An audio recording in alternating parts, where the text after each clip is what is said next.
अब हम जिस तरीके से हमने क्वेश्चन आंसर का पैटर्न डिस्कस किया था कि जब हम आपका आंसर पढ़ते हैं, आंसर पढ़ने के बाद में हमको उसके अंतर्गत कुछ खूबियां कुछ खामियां नजर आती हैं, उन्हीं खूबियों खामियों को ध्यान में रखते हुए मैंने इसका एक मोटा मोटी आंसर बता देने का जो प्रयास किया था पिछले क्वेश्चन के साथ में, वही प्रयास मैं यहां भी कर रहा हूं। तो आप देखो ये क्वेश्चन क्या कहता है कि इंडस वैली सिविलाइजेशन की समरूपता का सप्रमाण उदाहरण देते हुए इसके पीछे के जिम्मेदार कारणों को स्पष्ट करें। तो इंडस वैली सिविलाइजेशन के बारे में जब आप बताओगे तो आपको एक बेसिक परिचय देना पड़ेगा। इतिहासकार को हमेशा ही देश और काल का परिचय दे देना चाहिए, उसके सामान्य फीचर बता देने चाहिए। उसके बाद हमें प्रश्न के डिमांड के मुताबिक टू द पॉइंट अपने आंसर की शुरुआत कर देना चाहिए। कोशिश यह करिए कि पहला पैराग्राफ जिसमें आप इंट्रोड्यूस करते हैं अपने सब्जेक्ट को, उसी पैराग्राफ के दूसरे तीसरे लाइन तक आते आते आप प्रश्न की मांग के ऊपर उतर जाइए, ताकि एग्जामिनर को आप ये बता सकें कि मैं प्रश्न को समझता हूं और प्रश्न की मांग के ऊपर तत्काल उतर रहा हूं। क्योंकि आप देखोगे कि क्वेश्चन पेपर के अंदर एक इंस्ट्रक्शन लिखा रहता है कि answer should be brief and direct, समझ गए? तो इसमें क्या है,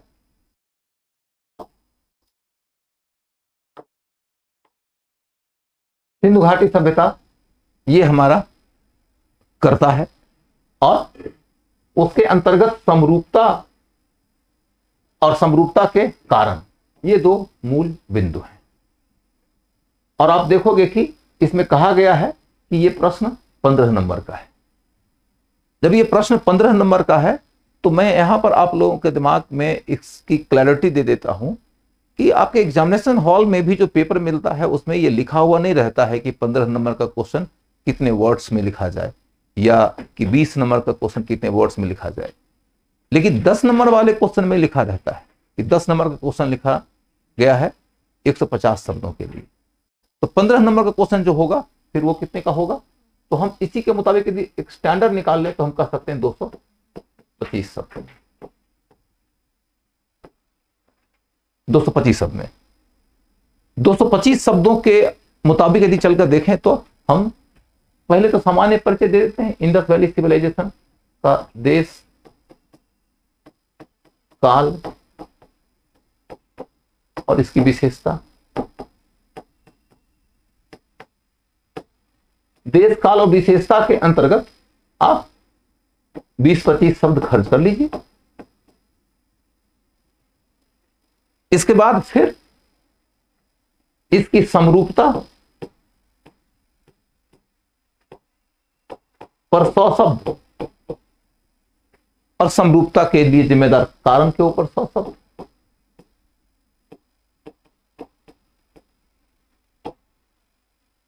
यदि आप इस एंगल को पकड़ लेंगे तो आंसर आपका बढ़िया हो जाएगा।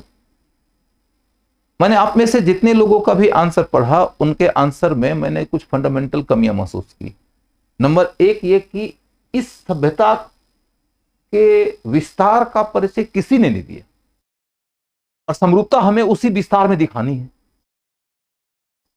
आपको नहीं लग रहा है कि आपने एक फंडामेंटल लिमिटेशन दिया है अपने आंसर में कर? दूसरी बात यह है कि इस सभ्यता के पीछे जो समरूपता के कारण है उसकी ओर जाने के पहले ही आप समझिए कि सिंधु घाटी सभ्यता को हम एक सभ्यता कहते क्यों है, क्योंकि समरूपता है। आपने इसे एक्सप्लेन ही नहीं किया। अलग अलग क्षेत्रीय संस्कृतियां थी, उन क्षेत्रीय संस्कृतियों के बीच में संपर्क होता गया है, संपर्क के बीच से फिर धीरे धीरे धीरे धीरे एक समरूप सभ्यता विकसित हुई है। और समरूप सभ्यता का प्रमाण यह मिलता है कि मांडा से लेकर दाइमाबाद और सोतकांगे दौर से लेकर आलमगीरपुर तक हमें कई स्तरों पर एक समान जीवन पद्धति मिलती है, इसलिए हम इसको एक सभ्यता कहते हैं। जब तक कि आप ये नहीं बताएंगे तब तक इस प्रश्न में जो मूल मांग है आप उससे दूर हैं। यदि वो समरूपता नहीं है तो ये सभ्यता नहीं है। सभ्यता और समरूपता एक दूसरे का बेसिकली आधार है। यदि समरूपता ना हो तो सभ्यता ही नहीं हो। और जब हम कहते हैं कि इंडस वैली सिविलाइजेशन का पतन हो गया तो बेसिकली समरूपता गायब हो गई, क्योंकि अलग अलग संस्कृतियां जब एक दूसरे से असंबद्ध हो जाती हैं तो समरूपता कहां से आएगी? तो समरूपता सभ्यता के होने का आधार है।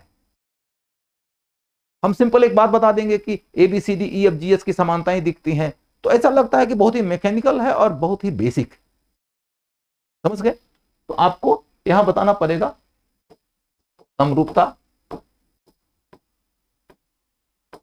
का अर्थ,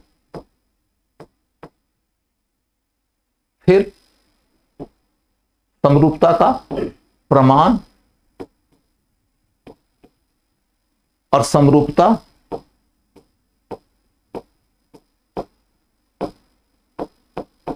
के आधार पर सभ्यता की पहचान। ये तीनों बता देंगे आप। सामान्य मतलब क्या है समरूपता का? समान रूप है, यानी सिविलाइजेशन के ज्योग्राफिकल एक्सटेंट की ओर जाओ। आप सामान्य सा ढांचा बनाओ कि ये मांडा है और ये दाइमाबाद है, ये सोतकांगेडोर है, ये आलमगीरपुर है, यहां से लेके यहां तक, यहां से लेके यहां तक जितने भी शहरों में जाएंगे, इंडस वैली सिविलाइजेशन के लगभग 1000 से ज्यादा शहर खोजे जा चुके हैं, 100 के आसपास शहरों की खुदाई हो चुकी है। इन लगभग तमाम शहरों में हमें कुछ न कुछ समरूपता नजर आती है। अब उस समरूपता के प्रमाण दे देंगे आप, चाहे वो मृदभांड हो, जो इंडस वैली सिविलाइजेशन का एक आइडियल मृदभांड था, लाल रंग के बर्तन पे काले रंग की चित्रकारी वाला मृदभांड, वो हमें मांडा से लेकर दाइमाबाद तक मिलता है, वो हमें सोतकांगेडोर से लेकर आलमगीरपुर तक मिलता है। जिस भी इलाके के लोग उसे अफोर्ड कर सकते हैं, उन इलाके के लोगों तक वो सामग्री मौजूद है, चाहे उसका उत्पादन कहीं भी हुआ। इसी तरीके से आपको ईंट मिलेगा कि 1, 2 और 4 के अनुपात का ईंट है, ये आपको from north to south, east to west सभी जगह मिलेगा। माप तौल की एक समरूप इकाई मिलेगी, माप तौल की एक समरूप इकाई मिलेगी। इसी तरीके से देखो तो लिपि की एक समरूप पद्धति मिलेगी। आप देखोगे कि इनके नगर नियोजन की भी एक पद्धति मिलेगी।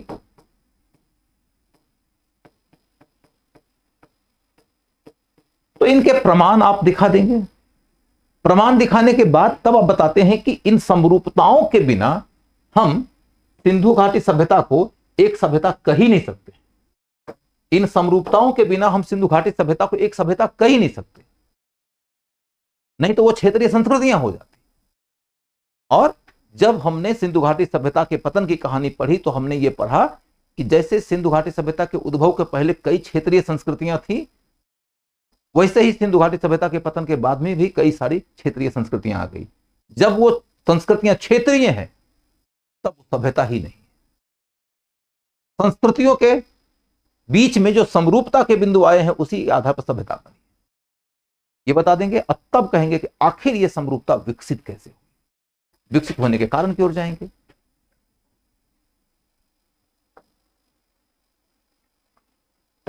अब यदि हम कारण की ओर जाके देखें तो क्या कर सकते हैं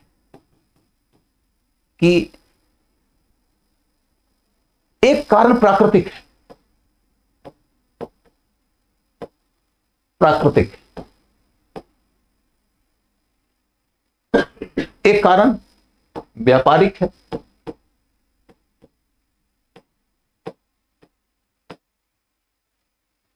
और तीसरा कारण है कि व्यापार के रास्ते संस्कृति भी संपर्क में आ गई। और फिर अगला कारण राजनीतिक प्रशासनिक।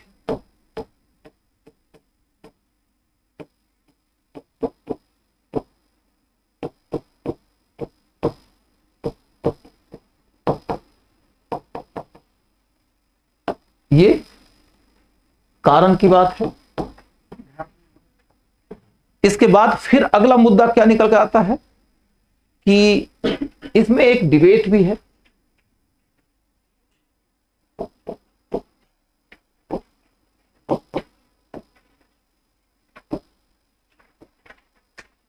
डिबेट के तहत देखोगे कि दो स्कूल्स हैं। एक स्कूल है जो कहता है कि मेसोपोटामिया से सिंधु घाटी सभ्यता का ओरिजिन इंस्पायर्ड है, इसीलिए इनके विभिन्न नगरों की जीवन की पद्धति में एक प्रकार की विशेषताएं मिलती है, यानी समरूपता मिलती है। यदि स्वाभाविक रूप से यह सच होगा तो समरूपता लॉजिकल चीज है। एक दूसरा विचार आता है कि नहीं, सोथी संस्कृति से इस सभ्यता का विकास हुआ है। मॉर्टिमर व्हीलर यदि मेसोपोटामिया को समरूपता का सोर्स बताते हैं तो फिर अमलानंद घोष सोथी को समरूपता का सीक्रेट बताते हैं। इस प्रश्न के उत्तर में आपको इनके तरफ जाने का ज्यादा स्पेस नहीं मिलेगा, लेकिन आप अपने आंसर को डेकोरेट करने के लिए इनका रेफरेंस ले सकते हैं। ऐसा नहीं होना चाहिए कि अब आप समरूपता के लिए मेसोपोटामिया की चर्चा करिए, मेसोपोटामिया का आधार बताइए, उसके बाद उसका खंडन कीजिए, फिर सोथी का उल्लेख करें, उसका तर्क दें, उसका खंडन करें। ये सब करने में तो 100 शब्द आपका ऐसे ही खर्च हो जाएगा। आप आंसर को डेकोरेट करने के लिए इसका रेफरेंस ले सकते हैं, लेकिन मेन फोकस आपका इस पे हो। और इसके तहत चलकर देखें तो एक तो नदी घाटी सभ्यता है ना, नदी घाटी सभ्यता है तो समरूपताएं अपने आप आएंगी, क्योंकि कमर्शियल पर्पस के कारण उन्होंने नगरों का नियोजन ही किया है कि बसाव क्षेत्र होना चाहिए संचार क्षेत्र के पास, जरूरत पड़े तो समुद्र के किनारे पे बस,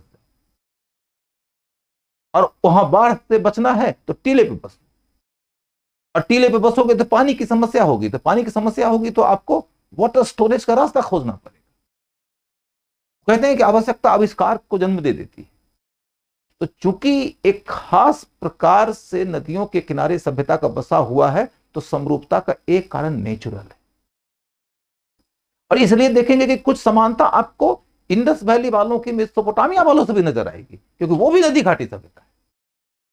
तो नदी घाटी सभ्यता के कारण समरूपता का होना एक तो स्वाभाविक बात है, लेकिन हम इतने के आधार पर समरूपता की व्याख्या नहीं कर सकते। नहीं तो फिर इंडस वैली सिविलाइजेशन और मेसोपोटामिया की सभ्यता दोनों एक जैसी होती। हम दोनों के बीच में कई स्तरों पे अंतर देखते हैं। जैसे कि आप देखोगे कि उनका मोहर बेलनाकार है और हमारा मोहर चौकोर है, जबकि भारत वाला का मोहर वृत्ताकार है। तो इंडस वैली सिविलाइजेशन के विभिन्न केंद्रों के मोहरों में एक समरूपता नजर आती है। ये इंडस वैली सिविलाइजेशन की विशेषता है, ये उसकी पहचान का आधार है, जिससे हम सिद्ध करते हैं कि why we were different from the Mesopotamians और फ्रॉम द पर्शियंस। समझ गए? उसके बाद फिर है क्या कि क्षेत्रीय संस्कृतियां हैं, अनेक क्षेत्रीय संस्कृतियां हैं। उन क्षेत्रीय संस्कृतियों के बीच में सैकड़ों वर्षों का व्यापारिक संपर्क, और व्यापारिक संपर्क के कारण क्या होता है कि परस्पर निर्भरता बढ़ते चली जाती है। परस्पर बढ़ती हुई निर्भरता एक दूसरे की समृद्धि का कारण बन जाती है, और इसके कारण व्यापार की संभावनाओं को और ज्यादा खोजा जाता है। धीरे धीरे व्यापार बढ़ने लगा, और जब बढ़ने लगा तो एक क्षेत्र की वस्तुएं दूसरे क्षेत्रों में मिलने लगी, यहां से समरूपता निकलने लगी। फिर हम देखते हैं कि न सिर्फ एक क्षेत्र में दूसरे क्षेत्र की वस्तुएं मिल रही है, बल्कि वस्तुओं के विक्रेता अपने साथ अपनी संस्कृति भी तो लेके जाते थे। तो संस्कृतियां भी संपर्क में आती हैं, और इस तरीके से सांस्कृतिक स्तर पर भी कई समरूपताएं विकसित होने लगती। लेकिन कई सौ वर्षों की इनकी यात्रा के बाद इन्हें यह महसूस हुआ होगा कि हमारी समृद्धि में व्यापार की भूमिका बड़ी निर्णायक है, और इसके लिए कई प्रकार की सीमाओं से हमें गुजरना पड़ता है। उन सीमाओं का समाधान करने के लिए उन्होंने एक राज्य डेवलप किया होगा, उसको कुछ ड्यूटीज दिए होंगे, उनको कुछ राज्य की भूमिका के निर्वहन हेतु अधिकार दिया होगा, और इसी रास्ते संभावना बनती है कि मापतौल की समरूप इकाई आई होगी। क्योंकि मापतौल की समरूप इकाई एक क्षेत्रीय संस्कृति डेवलप नहीं कर सकती। हम आधुनिक काल में भी चलकर देखें, दुनिया के सबसे डेवलप्ड फेडरल स्ट्रक्चर में भी जाके देखें, इवन इन अमेरिका और even you go to Australia, आप देखोगे कि माप तौल की समरूप इकाई का जो अधिकार क्षेत्र होता है वो केंद्र के पास में होता है। इन्होंने ही लिपि का विकास किया हो, इन्होंने ही कई प्रकार का इंफ्रास्ट्रक्चर बनाया हो, इन्होंने ही नगर नियोजन किया हो।